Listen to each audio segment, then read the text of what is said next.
Estimados amigos, es un gran placer para mí participar de esta jornada académica bajo el título de Gobernar en el siglo XXI, Democracia, Desarrollo y Orden Global, que se está realizando en el marco del 10º aniversario de vuestra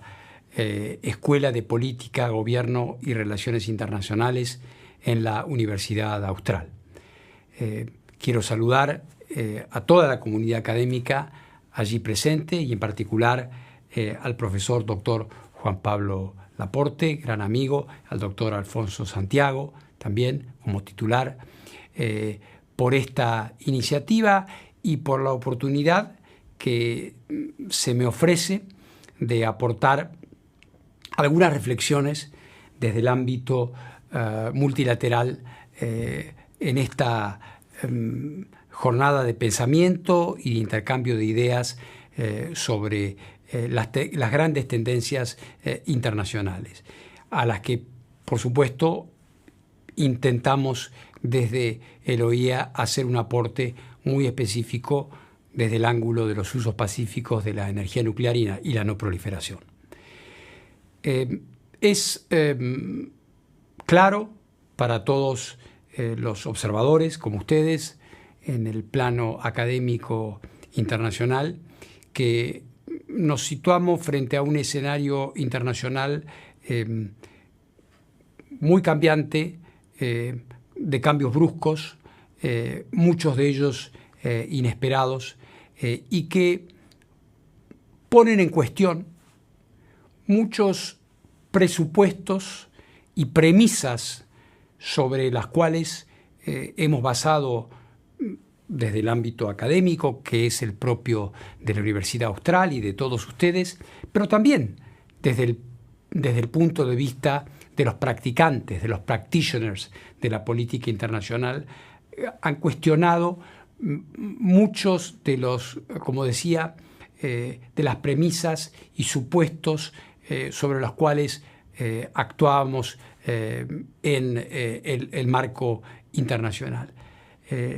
Es casi un lugar común cuando se habla de la realidad internacional decir que el escenario es cambiante y dinámico. Pero es que esta vez realmente lo es. Es que esta vez muchas de las categorías de alineamientos internacionales, de ordenamientos del comportamiento internacional, no son necesariamente instrumentos útiles para comprender la realidad internacional, para prever tendencias a futuro, que es el gran aporte, indispensable aporte que la academia hace a la comunidad en un sentido amplio. Observamos líneas de fragmentación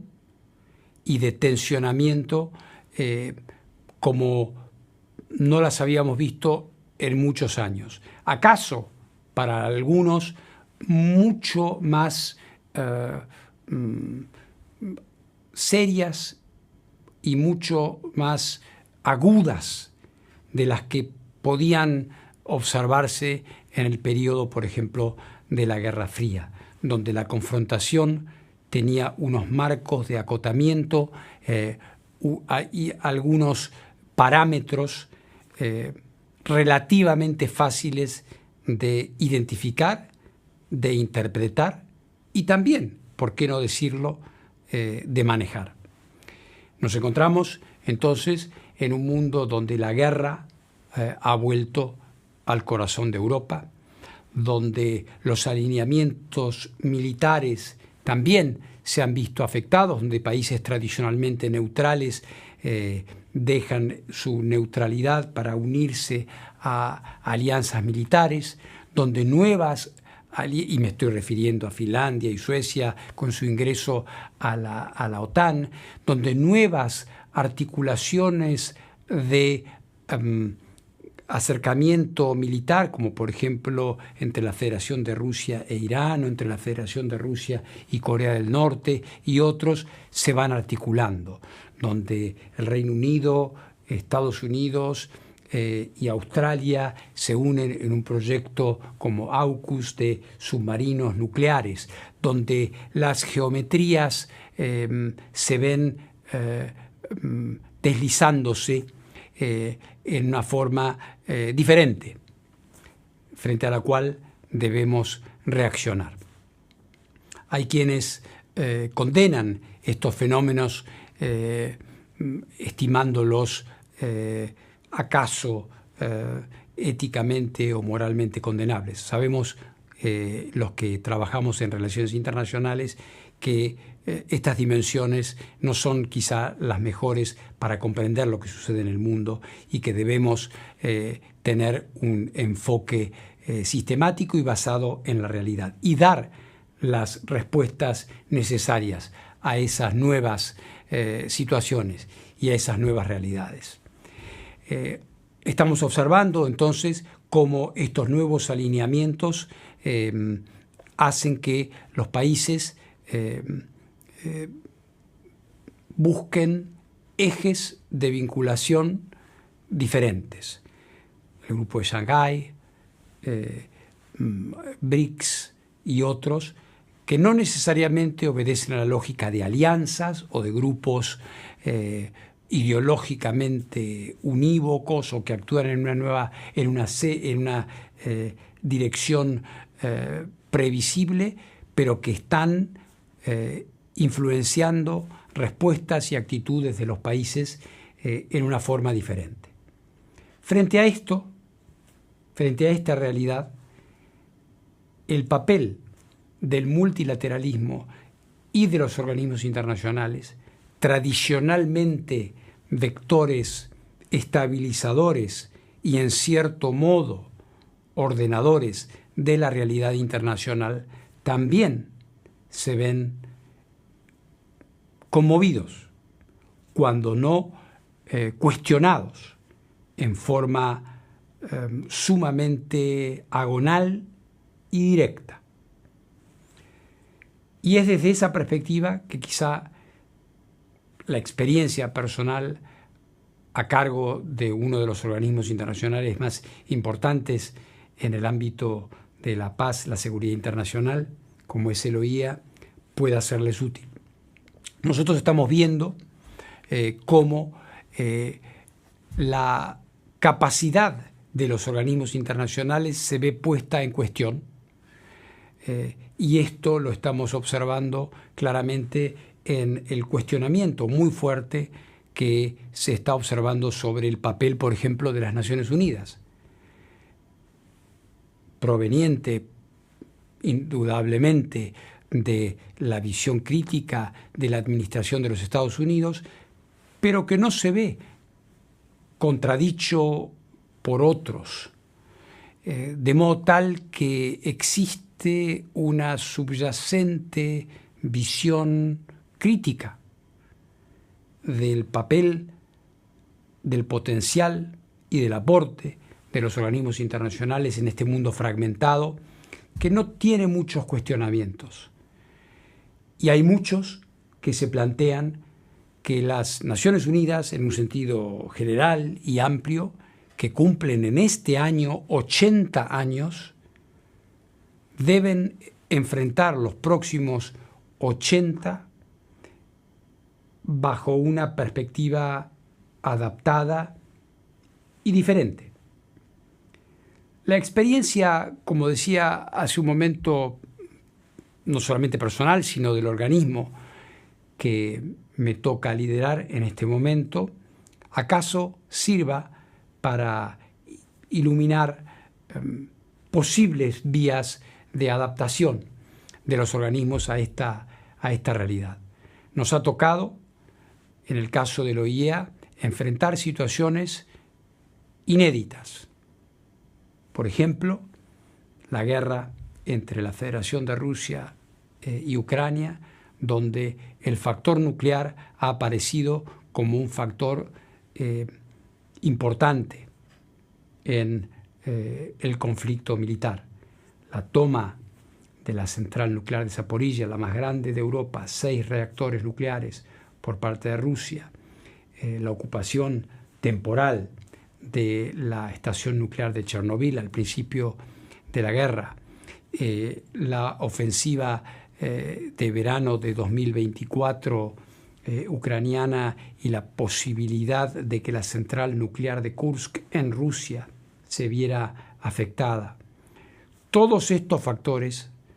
confrontaron a un organismo como el OIEA a su propio papel, a su decisión frente a esta situación. Y la decisión nuestra fue la de actuar de manera decisiva, con una misión que no es naturalmente o que no tenía nada que ver con las negociaciones de paz, porque no es nuestro mandato, pero sí con algo muy importante que era y que sigue siendo por el momento, y hasta que no se llegue a un cese de fuego, a una paz negociada, sigue siendo una tarea pendiente, que es la de evitar, por ejemplo, una catástrofe nuclear, un accidente nuclear alrededor de esta central nuclear. Y esto fue posible, ha sido posible a través de una acción proactiva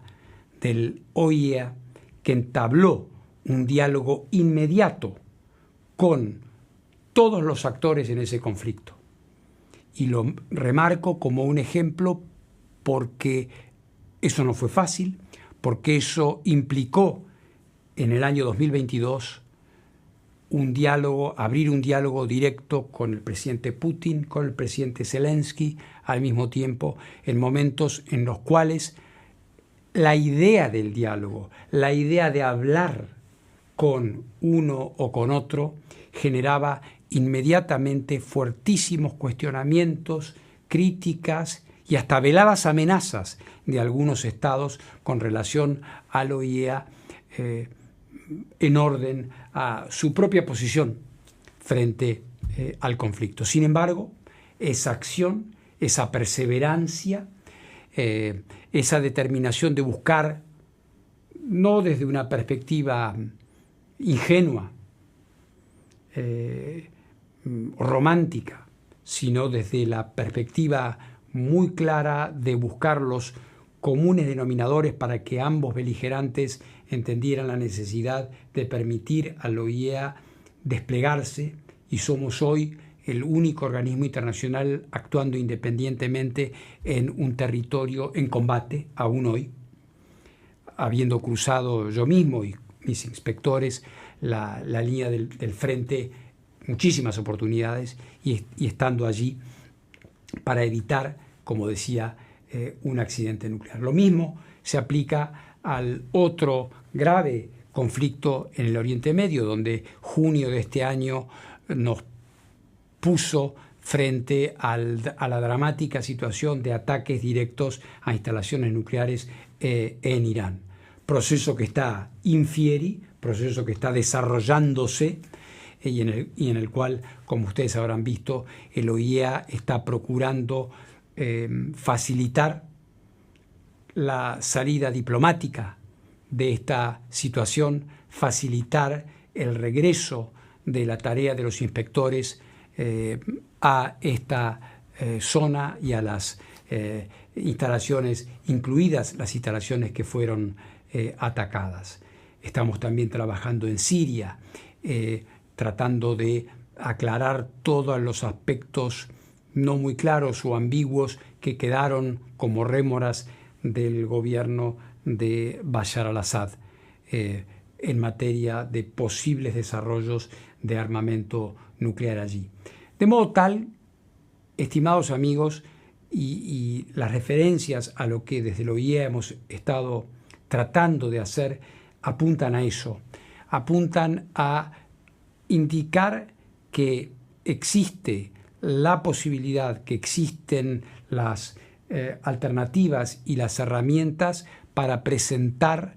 un aporte, una contribución concreta desde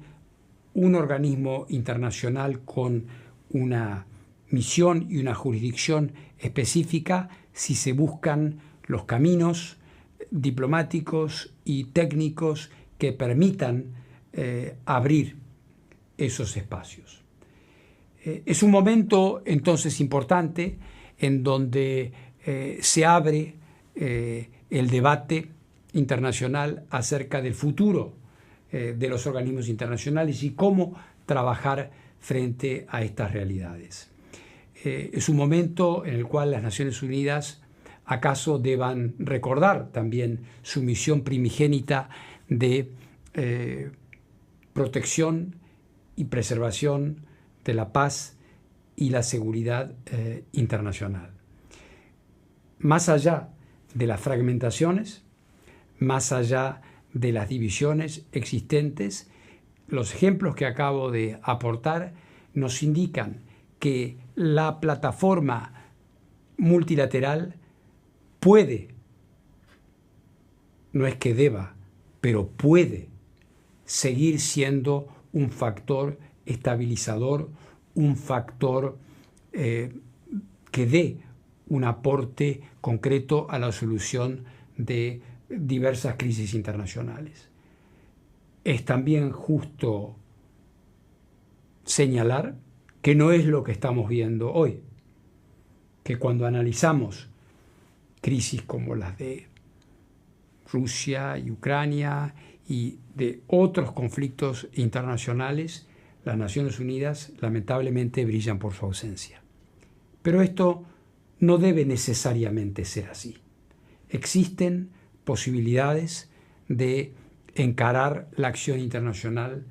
de una manera diferente, de una manera propositiva, abriendo al diálogo y además no temiendo ese diálogo, teniendo la clara conciencia de cuál es el aporte y cuál es la misión que un organismo internacional debe cumplir en este momento. El debate acerca de la gobernanza internacional, el debate acerca de las tendencias internacionales, por supuesto, es vastísimo y presenta las vertientes vinculadas al comercio internacional y a las tensiones vinculadas al mismo, presenta lo vinculado absolutamente a los derechos humanos y cómo la práctica internacional de los derechos humanos y del derecho humanitario se ve altamente cuestionada por toda esta conflictividad internacional y, por supuesto, los temas vinculados al desarrollo, que son todos, obviamente, partes integrantes de esta viabilidad que tenemos que asegurar para la comunidad internacional en esta época que nos toca vivir. En lo personal, tengo un compromiso serio, importante, a través de la OIEA para facilitar y extender los usos pacíficos de la energía, la ciencia y la tecnología nuclear en el mundo y también para preservar a la comunidad internacional de los peligros de accidentes nucleares o de la proliferación del armamento nuclear. Es importante recordar como otra baliza, otro referente fundamental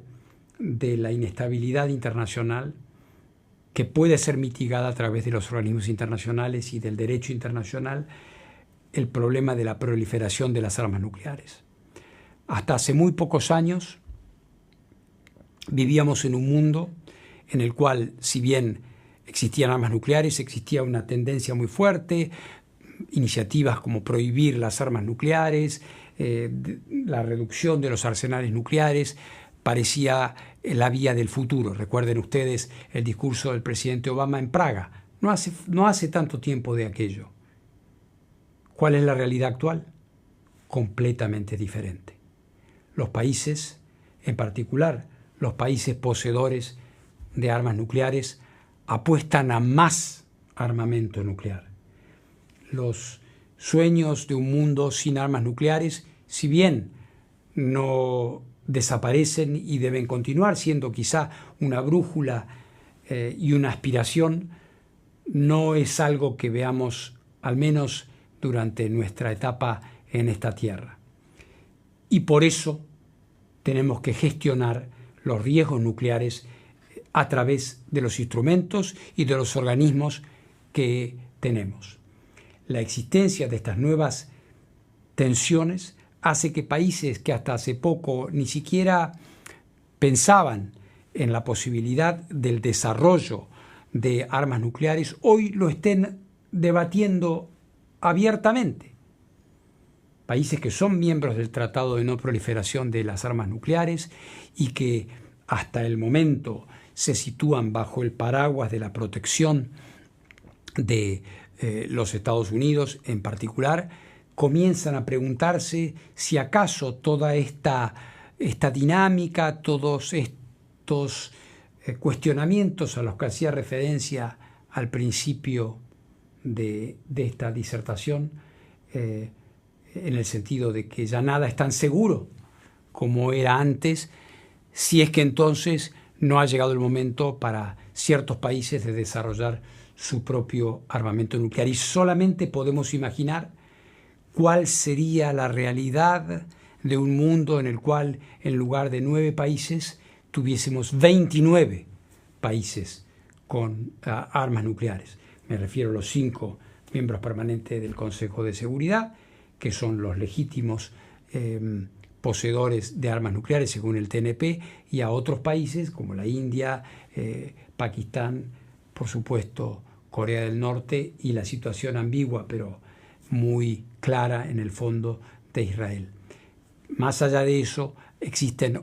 otros 20 o quizá más que podrían desarrollar armas nucleares, y deben ustedes imaginar lo que sucedería si esto se concretara. Por lo tanto, es un momento donde el régimen internacional de no proliferación debe ser protegido. El compromiso de los países con el no desarrollo de las armas nucleares debe ser también recordado como un factor. Pero debemos analizarlo lúcidamente, con los ojos bien abiertos, observando cuál es la real situación en esta área. Para cerrar, un mundo fragmentado, un mundo con crecientes tensiones, al que debemos comprender. La tarea de la academia y la tarea de la Universidad Austral en ese sentido, y de vuestra escuela en la comprensión de esta nueva realidad internacional, es indispensable. Les agradezco esta posibilidad que se me ha ofrecido de aportarles mis reflexiones, las reflexiones de alguien comprometido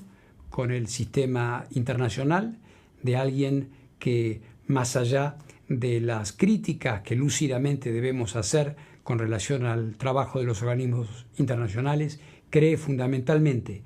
en el aporte concreto que las mismas pueden hacer. Y a eso se vincula mi aspiración, quizá, a ser el próximo secretario general de las Naciones Unidas. Pero eso quizá sea el motivo de una